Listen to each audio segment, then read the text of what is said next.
Photochemical Smog by McCarthy, a presentation on the anthropogenic causes of photochemical smog and its impacts on human health, the environment, and the economy.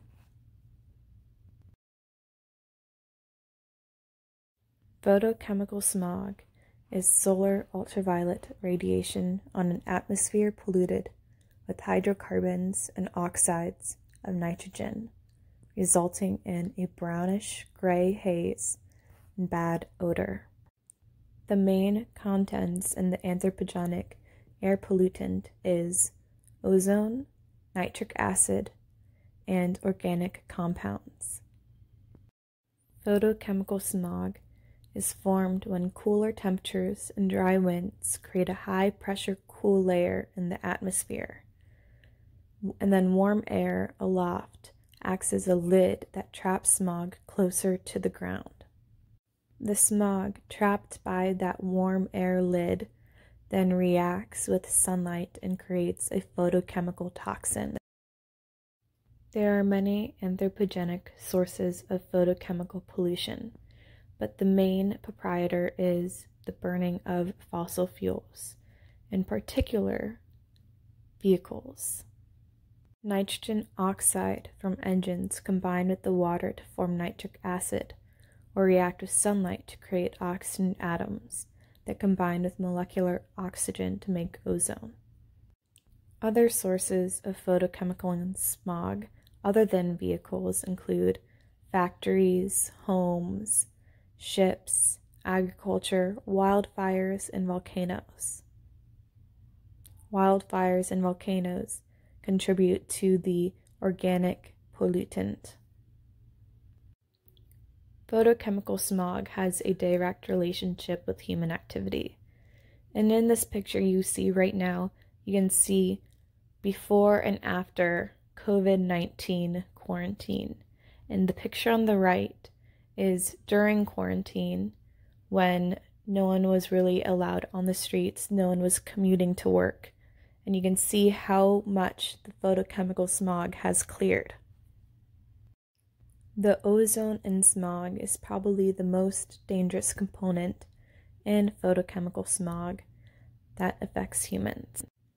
It irritates the eyes, the throat, and it disturbs the mucous membranes. It leads to shortness of breath, wheezing, coughing, asthma, chest pain when inhaling, increased risk of respiratory disease, pulmonary inflammation, and an increased risk of heart attack.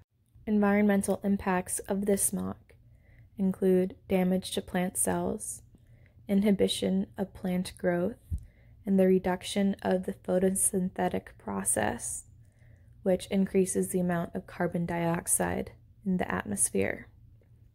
Decreased in agriculture yield, the block of sunlight, as well as global warming related issues.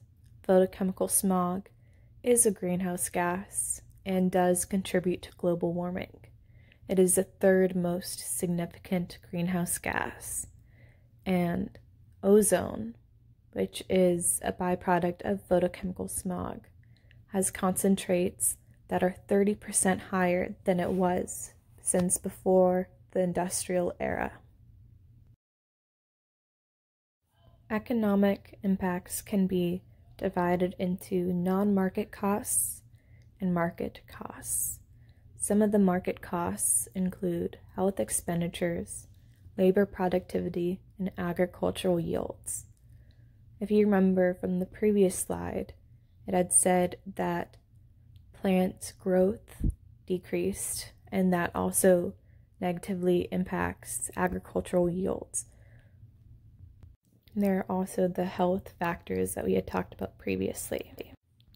Some solutions include driving less, taking care of your car, avoiding VOCs, and avoid gas-powered equipment when possible. It ultimately boils down to reduce, reuse, and recycle.